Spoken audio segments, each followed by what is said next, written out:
दोस्तों, A to GS में आपका स्वागत है। आज सिंधु घाटी सभ्यता से संबंधित वैकल्पिक प्रश्न को लाए हैं, जो चारों ऑप्शन को डिटेल्स में आपको बताएंगे, क्योंकि बहुत सारे एग्जाम्स में प्रश्न पूछे जाते हैं। ठीक है, तो पहला प्रश्न की ओर चलते हैं। सिंधु सभ्यता को किस अन्य नाम से जाना जाता है? तो सिंधु सभ्यता को कहा जा रहा है किस अन्य नाम से जाना जाता है? तो देखिए, सिंधु घाटी सभ्यता को अनेक नामों से जाना जाता है। आप आंसर दे पाइएगा तो कितने नामों से जाना जाता है? तो देखिए, सिंधु घाटी सभ्यता को हड़प्पा की सभ्यता भी कहा जाता है। हड़प्पा की सभ्यता याद रखिएगा। तो हड़प्पा की सभ्यता, या इसे सिंधु घाटी की सभ्यता, सिंधु घाटी की सभ्यता, या मोहनजोदड़ो की सभ्यता, मोहनजोदड़ो की सभ्यता, या भारतीय उपमहाद्वीपीय सभ्यता, भारतीय उपमहाद्वीपीय सभ्यता, द्वीपीय सभ्यता भी कहा जाता है, या प्रथम नगरीय सभ्यता भी कहा जाता है। प्रथम नगरीय सभ्यता, ठीक है, प्रथम नगरीय सभ्यता भी कहा जाता है, या आद्य ऐतिहासिक काल भी कहा जाता है। आद्य ऐतिहासिक, ठीक है, ऐतिहासिक काल भी कहा जाता है। किसे कहा जाता है? तो सिंधु घाटी सभ्यता को कहा जाता है। मेलुहा की सभ्यता भी कहा जाता है। मेलुहा की सभ्यता भी कहा जाता है। दिलमुन की सभ्यता भी कहा जाता है। दिलमुन की सभ्यता भी इसे कहा जाता है। ठीक है, तो हड़प्पा की सभ्यता, सिंधु घाटी की सभ्यता, मेलुहा की मोहनजोदड़ो की सभ्यता, भारतीय उपमहाद्वीपीय सभ्यता, प्रथम नगरीय सभ्यता, आद्य ऐतिहासिक काल, मेलुहा की सभ्यता, दिलमुन की सभ्यता, और कांस्य युगीन सभ्यता भी कहा जाता है। कांस्य युगीन, याद रखिएगा, कांस्य युगीन सभ्यता भी इसे कहा जाता है। तो इतने नामों से जाना जाता है सिंधु घाटी सभ्यता को। तो सिंधु सभ्यता को किस अन्य नाम से जाना जाता है? हड़प्पा सभ्यता, मिस्र सभ्यता, चीनी सभ्यता, मेसोपोटामिया सभ्यता। तो इसका आंसर क्या होगा? हड़प्पा की सभ्यता। तो सिंधु घाटी सभ्यता को इतने नामों से जाना जाता है। तो कांस्य युगीन सभ्यता क्यों कहा जाता है?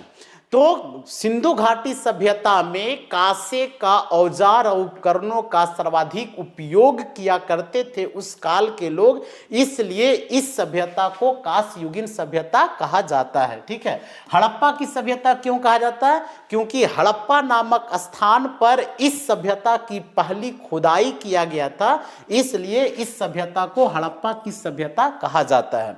सिंधु घाटी की सभ्यता क्यों कहा जाता है? क्योंकि प्रारंभ में सिंधु और इसके सहायक नदियों के आसपास ही इस सभ्यता का विकास हुआ है, इसलिए इसे सिंधु घाटी सभ्यता कहा जाता है। मोहनजोदड़ो की सभ्यता क्यों कहा जाता है? क्योंकि जितने भी उत्खनन में नगर प्राप्त हुआ, उन सभी नगरों में सबसे बड़ा विकसित नगर मोहनजोदड़ो था, इसलिए इसे मोहनजोदड़ो की सभ्यता भी कुछ इतिहासकार ने कहे हैं। भारतीय उपमहाद्वीपीय सभ्यता क्यों कहा जाता है? क्योंकि इस सभ्यता का विस्तार एक देश में नहीं पाया गया, इसका विस्तार भारत में, पाकिस्तान, अफगानिस्तान तक इसका पाया गया है। ठीक है, ईरान सीमा तक इसका सभ्यता का विस्तार था। तो इसलिए एक देश की सभ्यता न कहकर भारतीय उपमहाद्वीपीय सभ्यता कहा जाता है। ठीक है, किसे? सिंधु घाटी सभ्यता को। प्रथम नगरीय सभ्यता क्यों कहा जाता है? क्योंकि जितने भी सभ्यता का विकास हुआ है, उन सभी सभ्यताओं में सबसे सुव्यवस्थित जो नगर या सड़क या नालियां, ये सब इस सभ्यता में पाया गया। यानी पहला जो नगर का विकास हुआ सुव्यवस्थित तरीके से, वो सिंधु घाटी सभ्यता में ही हुआ, इसलिए इसे प्रथम नगरीय सभ्यता कहा जाता है। जबकि द्वितीय नगरीय सभ्यता महाजन पद को कहा जाता है, जिसमें बहुत सारे जनपद हुआ, जैसे मगध है, काशी है। ठीक है, ये इसके बाद गंधार है, जो गंधार जो राजधानी कंधार वगैरह नाम सुने होंगे। ठीक है, तो ये सारे जितने भी है, ये द्वितीय नगरीय सभ्यता उसे कहा गया महाजन पद को। ठीक है, इसके बाद आद्य ऐतिहासिक काल क्यों कहा गया, यानी प्रोटो हिस्टोरिकल एज क्यों कहा जाता है? क्योंकि ऐतिहासिक काल में मनुष्य लिपि का विकास हुआ और उस लिपि को वर्तमान समय के जो शोध करता है उससे पढ़ सकते हैं, तो वो ऐतिहासिक काल हुआ।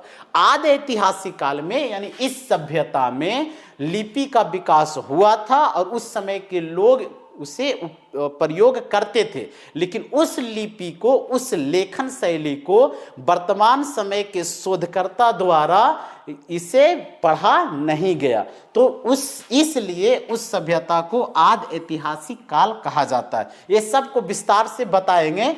मेलुहा की सभ्यता, तो मेसोपोटामिया के लोगों ने सिंधु घाटी सभ्यता को मेलुहा के नाम से पुकारा है, इसलिए मेलुहा की सभ्यता कहा जाता है। सुमेर वासियों ने दिलमुन के नाम से पुकारा है, इसलिए से दिलमुन की सभ्यता कहा जाता है। तो सिंधु घाटी सभ्यता को इतने नामों से जाना जाता है और इसमें सबसे उत्तम जो नाम है वो है हड़प्पा की सभ्यता, याद रखिएगा। और वर्तमान जो नाम है वो है भारतीय उपमहाद्वीपीय सभ्यता, क्योंकि इसका विस्तार एक देश में नहीं है, ठीक है। तो सिंधु सभ्यता को किस अन्य नाम से जाना जाता है, तो इस आधार पे, इस ऑप्शन के आधार पे हड़प्पा सभ्यता।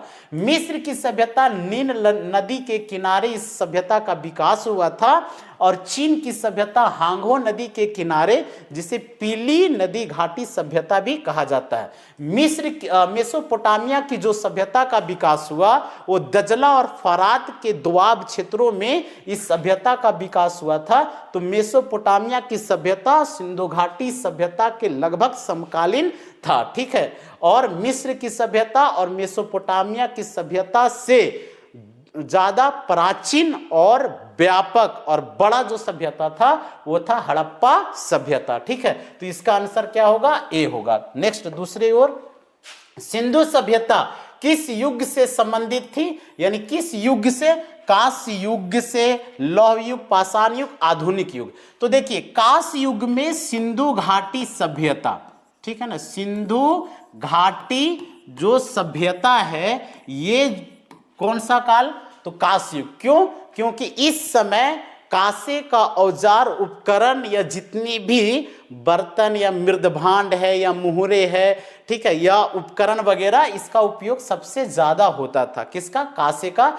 इसलिए कांस्य युग। लौह युग, तो लोहे का जो खोज हुआ है वो 1000 ईसा पूर्व में हुआ है और यहीं से उत्तर वैदिक काल का प्रारंभ माना जाता है, ठीक है। पाषाण युग, ये सिंधु घाटी सभ्यता के पहले, ताम्रपाषाण के भी पहले, यानी प्राग ऐतिहासिक काल में इस सभ्यता को पाषाण यानी पत्थर का युग, जिस काल में मनुष्य ने पत्थर के औजार या उपकरणों का अपने जीवन या जीविका के लिए करते थे, उस काल को पाषाण काल या पाषाण युग कहा जाता है। यानी पूरा पाषाण काल, मध्य पाषाण काल, नव पाषाण काल, अर्थात आग का खोज, कृषि का खोज हुआ, पहिए का खोज हुआ, उस काल को पाषाण युग कहा गया। आधुनिक युग आप जानते हैं, मॉडर्न जो एज है ये तो आप जानते हैं, यानी एक प्राचीन, मध्यकालीन और आधुनिक, ठीक है।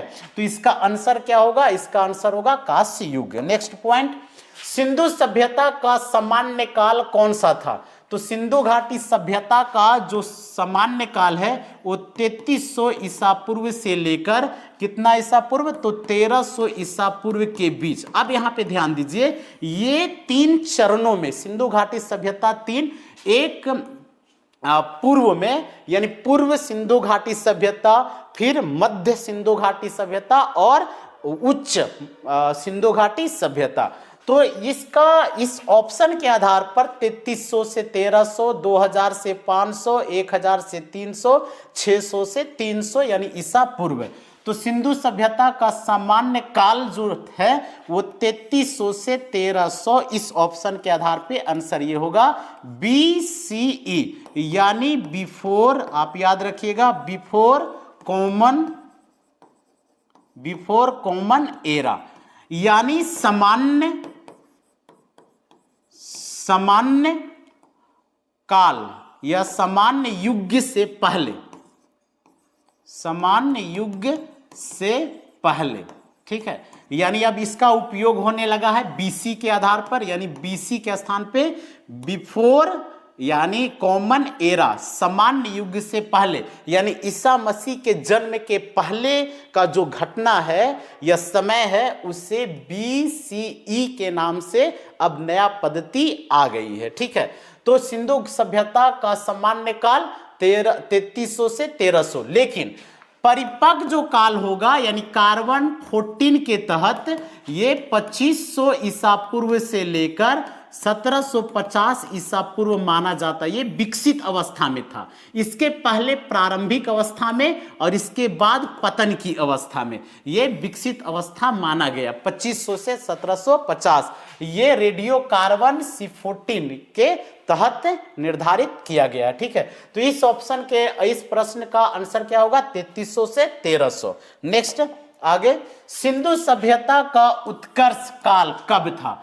तो 2600 से 1900, 1500 से 1000, 1200 से 600 या 500 से 200 ईसी। अब इसको ध्यान से समझिए, सबसे उत्कृष्ट काल इस ऑप्शन के आधार पे कहा जाएगा तो वो होगा 2600 से 1900। ठीक है, अब ये देखिए सी कार्बन रेडियो कार्बन 14 के तहत ये बताया गया है 2500 से 1750 क्या ईसा पूर्व यानी BC यानी ईसा पूर्व बताया गया है, लेकिन इस ऑप्शन के आधार पे होगा 2600 से 1900 ईसा पूर्व। ये सबसे सिंधु घाटी सभ्यता विकसित या परिपक्व अवस्था में इस समय थे।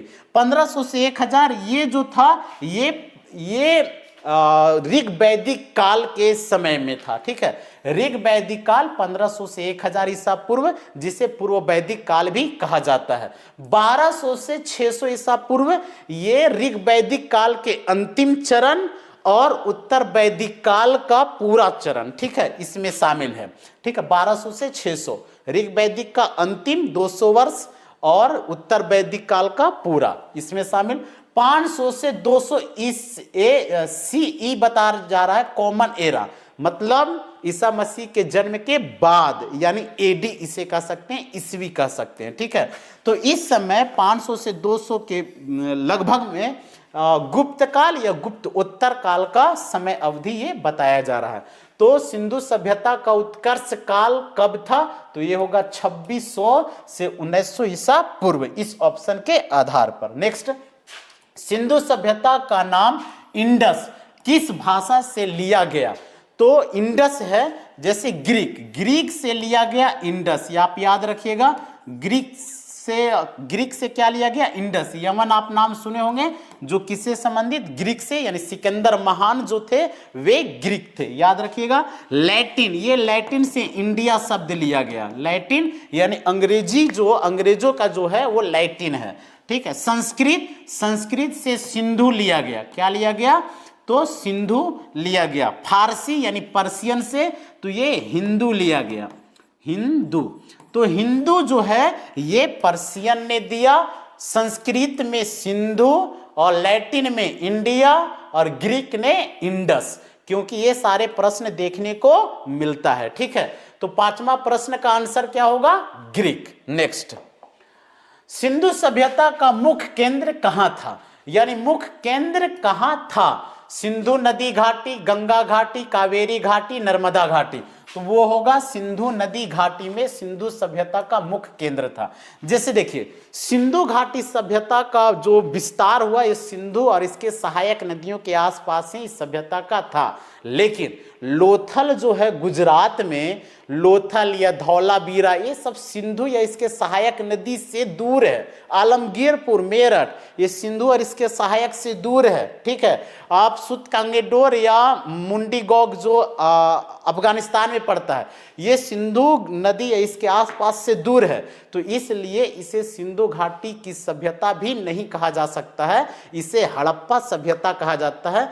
क्योंकि सिंधु घाटी सभ्यता का मतलब हुआ सिंधु नदी और इसके सहायक नदियों के आसपास ही सभ्यता का विकास हुआ, लेकिन इस सभ्यता तो दूर दूर तक पाया गया, इसलिए सबसे उपयुक्त जो है वो वर्तमान समय में भारतीय उपमहाद्वीपीय सभ्यता कहा जाता है। ठीक है, वो उपयुक्त है।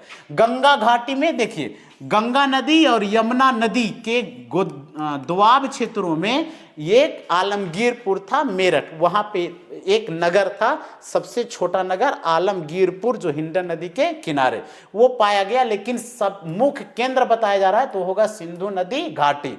कावेरी ये दक्षिण भारत का हो गया। नर्मदा, ये नर्मदा के या उत्तरी भाग में दाइमावाद, तो दाइमावाद जो है ये सिंधु घाटी सभ्यता का सबसे दक्षिणी नगर माना गया है, दाइमावाद महाराष्ट्र में। ठीक है, तो इसका आंसर होगा ए। नेक्स्ट, सिंधु सभ्यता की कुल विस्तार सीमा कितनी थी?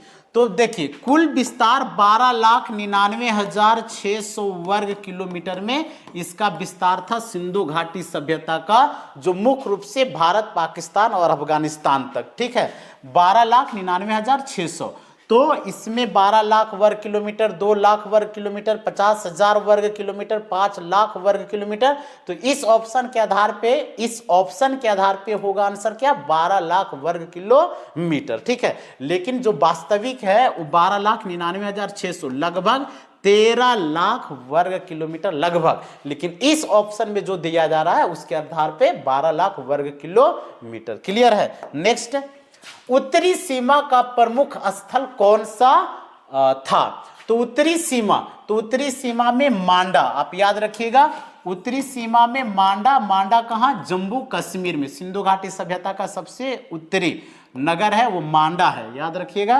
कौन सा? मांडा, जम्मू कश्मीर। और सबसे दक्षिणी है दायमाबाद। सबसे पूर्वी जो छोर है आलमगीरपुर कहां? मेरठ। आलमगीरपुर मेरठ उत्तर प्रदेश। और सबसे पश्चिमी है सुतकांगेडोर कहां? बलूचिस्तान। ठीक है, बलूचिस्तान कहां? तो पाकिस्तान में। ठीक है ना, पाकिस्तान में बलूचिस्तान। ठीक है, तो सबसे उत्तर में मांडा, सबसे दक्षिण में दायमाबाद कहां? महाराष्ट्र में। सबसे उत्तर में यूपी में मेरठ में आलमगीरपुर, और इधर होगा सुतकांगेडोर, बलूचिस्तान, पाकिस्तान। ठीक है, तो उत्तरी सीमा का प्रमुख स्थल मांडा होगा। कालीबंगा ये राजस्थान में है। ठीक है, रोजडी ये गुजरात राज्य में है। बनमाली ये हरियाणा राज्य में है। ठीक है, कहाँ है? हरियाणा राज्य में, ध्यान दीजिएगा।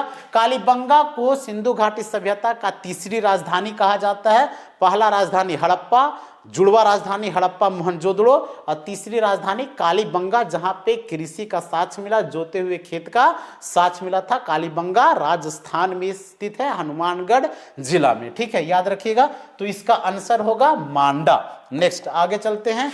दक्षिणी सीमा का प्रमुख स्थल, तो सिंधु घाटी सभ्यता का दक्षिणी सीमा है वो है दायमाबाद। ठीक है, दायमाबाद कहां? तो ये है महाराष्ट्र। और उत्तर में क्या था? मांडा, सबसे उत्तरी गांव। कौन सा? मांडा कहां है? ये जम्मू कश्मीर में, याद रखिएगा। सबसे पूर्वी में आलमगीरपुर, मेरठ, हिंडन नदी के किनारे। और सबसे पश्चिम में पाकिस्तान के बलूचिस्तान प्रांत में सुतकांगेडोर, जो दास्क नदी के किनारे, याद रखिएगा। तो दक्षिणी सीमा का प्रमुख स्थल दायमाबाद होगा, महाराष्ट्र। लोथल गुजरात में स्थित है। कहां है?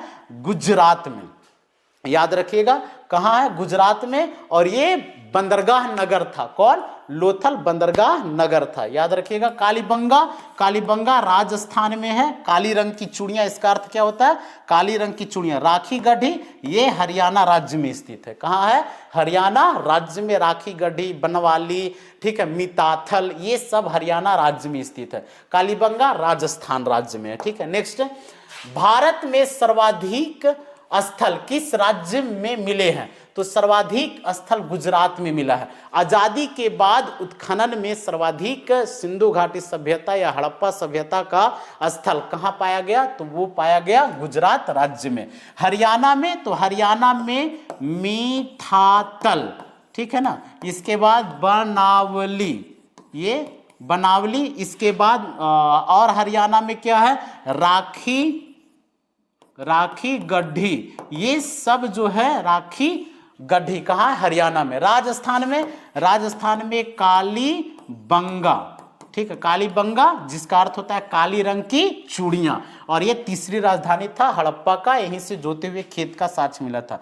पंजाब में रोपड़, ठीक है ना। पंजाब में रोपड़, ठीक है ना, कहाँ है, पंजाब में। तो भारत में सर्वाधिक स्थल किस राज्य में मिले हैं, तो वो होगा गुजरात। नेक्स्ट आगे, सिंधु सभ्यता के फैलाव का पश्चिमतम स्थल कौन सा था, यानी पश्चिम में, तो पाकिस्तान के बलूचिस्तान प्रांत में स्थित सुतकांगेडोर जो दास्क नदी के किनारे था, ठीक है, तो वो होगा सुतकांगेडोर, ठीक है। लोथल कहाँ है, तो लोथल गुजरात में है।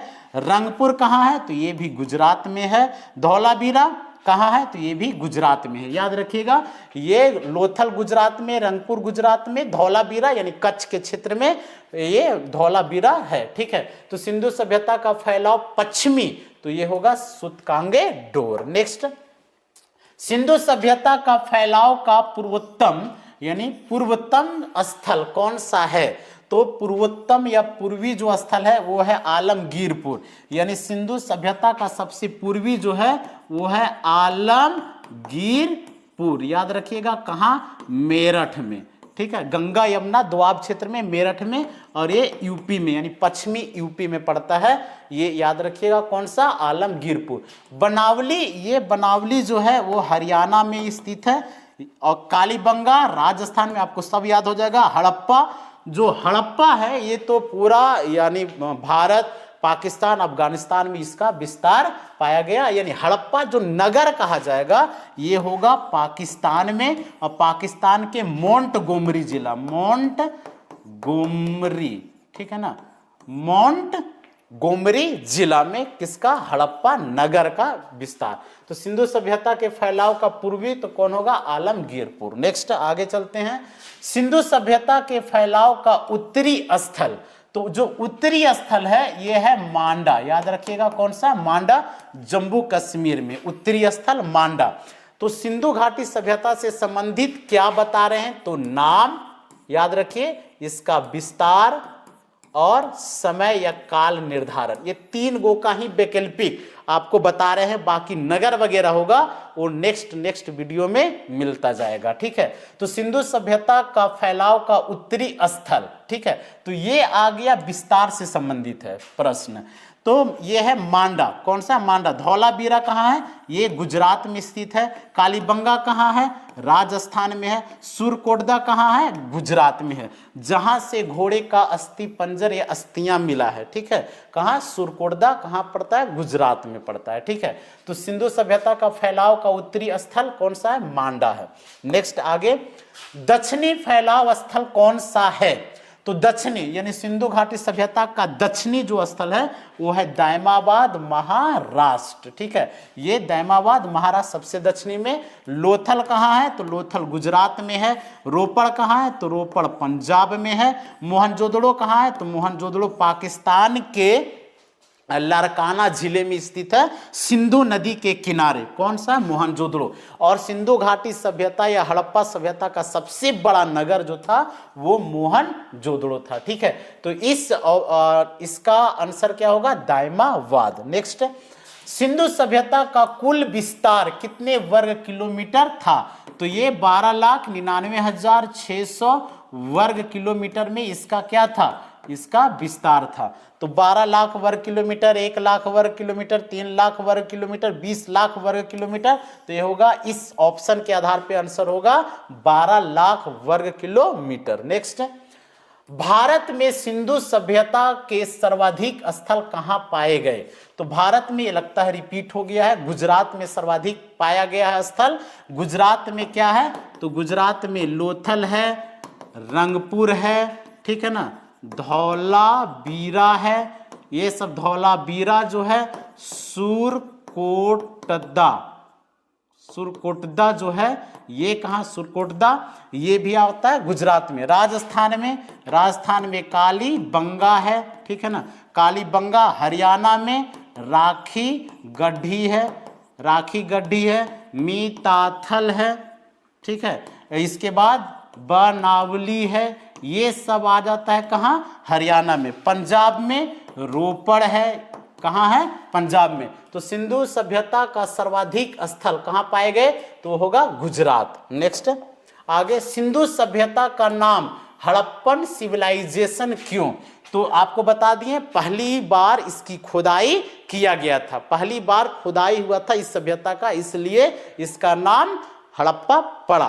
किस स्थल पे पहली बार खुदाई हुआ? तो हड़प्पा जो नगर है उस पर पहली बार खुदाई हुआ था। तो पहला स्थल हड़प्पा, ठीक है ना, क्योंकि ये प्राप्ति हुआ था।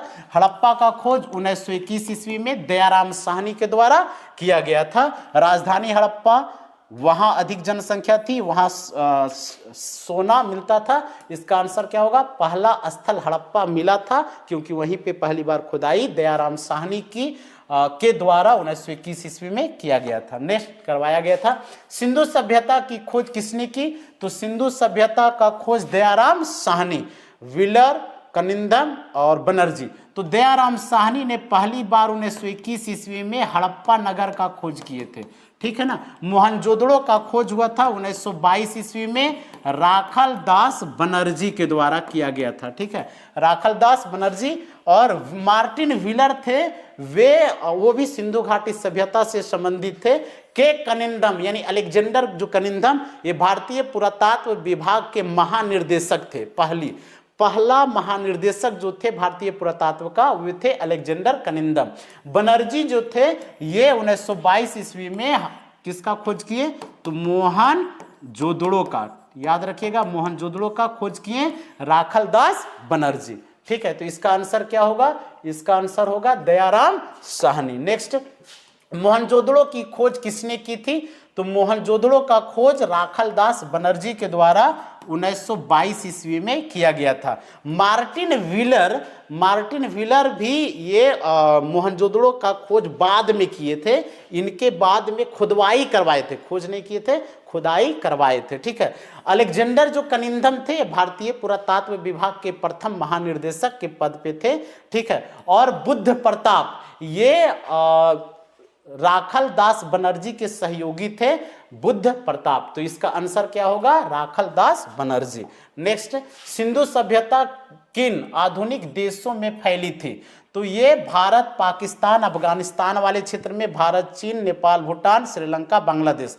तो इसका आंसर क्या होगा? भारत, पाकिस्तान क्षेत्र में फैला हुआ था, इसलिए इसे भारतीय उपमहाद्वीपीय सभ्यता वर्तमान समय में कहा जाता है। किसे? तो सिंधु घाटी सभ्यता को। तो इसको विस्तार से बता दिए, भारत चीन में नहीं होगा, भारत भूटान में, भारत श्रीलंका बांग्लादेश में नहीं, इसका विस्तार था, ठीक है। तो 20 प्रश्न को सिंधु घाटी सभ्यता का नाम, इसका विस्तार और काल निर्धारण से संबंधित डीप में बता दिए हैं। आगे सब नगर नियोजन वगैरह सब आएगा, वीडियो निरंतर आएगा, ठीक है। आज यहीं तक, थैंक यू।